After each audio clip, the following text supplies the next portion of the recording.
There's nothing I hate more than that damn cat. And if I could, I'd find a way to make it disappear while the wife's away.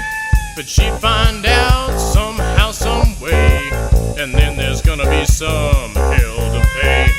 So for now, I'll let him be and look forward every day to his tragedy.